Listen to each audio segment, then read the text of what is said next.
on the back of a couple of very turbulent weeks for the relationship between Facebook, Google, and governments, we're going to ask, did the UK, Australia, and EU just break the duopoly? Stay tuned. Now, firstly, I want to actually look at some comments, and some fairly significant comments that were made by the chief executive of the UK's Competition and Markets Authority, the CMA, which was well covered by The Drum. Now, Andrea Coccelli, the chief executive, has fired warning shots across the bows of Facebook and Google after declaring that the tech titans enjoy an outsized share of the UK online advertising market. Now, the duopoly control around 80% of what is a roughly $20 billion a year digital advertising market. And that has caused Andrea Coccelli to label them as a duopoly. Now, outlining the need for change, Coccelli added, when companies have too much economic power, that creates a number of distortions, first for competitors and secondly for consumers, and at some level, potentially in terms of the political process as well. Now, let's break that down a little bit. So Google controls about 90% of the UK's $10 billion a year search advertising market. I mean, that is total control.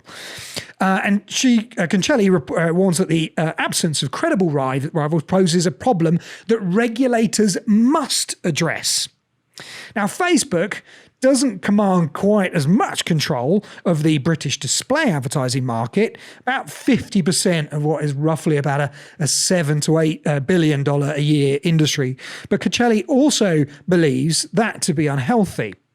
And so the CMA will establish an internal digital markets unit, which is tasked really at drafting very specific regulations to protect against anti-competitive behaviour and to ensure that rules are complied with. And obviously multiple other legislations, including the EU, are also in the process of evaluating or implementing the similar sort of digital market units to really clamp down on activities around the duopoly.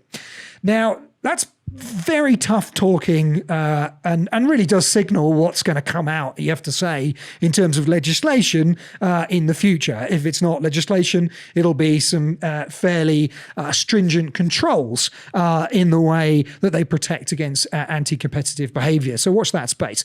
But it also comes on the back of what has been a very turbulent few weeks down in Australia between the relationship between the legislators and lawmakers there and Facebook and Google. And I just want to touch on that a bit. So the federal government of Australia's new media code for platforms like Facebook and Google has now passed the House of Representatives last week, making it law. And it went through the Senate a little bit prior to that. There were some changes, a little bit of compromise, but essentially the new media code is now law. And this mandatory code of conduct will require technology giants like Facebook and Google to negotiate with the Australian media companies over payment for news content and notify them of algorithm changes, something that they've been wanting for a long time.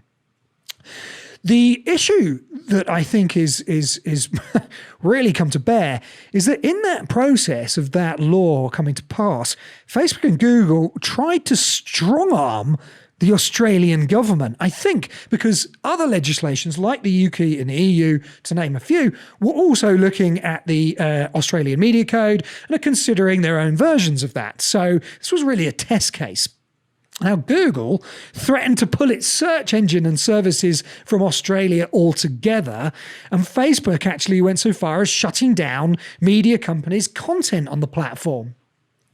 The problem for Facebook was they took such a broad view of what they were shutting down.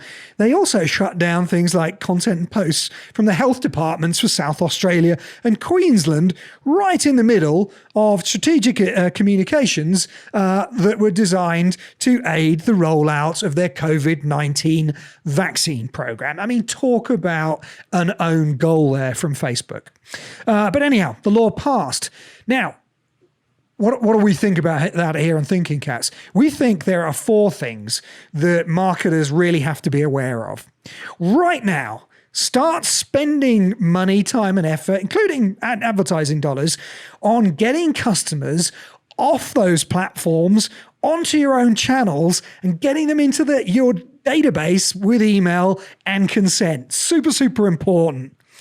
Secondly, click on the QR code on the left here to get a white paper that will help you do just that. A whole ton of different ways that you can actually get people off those platforms into your own channels and get their email address and other information, other zero-party data and their consent so that you can actually communicate with them directly and you don't need to go through those platforms. Then put in place a customer program that rewards customers for engaging directly. Now, on the QR code here on the right will lead you to a repository of information on how to do exactly that. And we have got customers that have increased revenue dramatically by actually building customer programs that reward that direct engagement and get you, the customer, closer to the brand, not needing to go through things like Facebook and Google to do so. And then the 4th is really just to make the point that ad tech disruption is a slow-moving train wreck. And it has a long way to go. So don't let your organization get injured in the crash. Looking forward to helping you on that journey. Give us a call. See you later.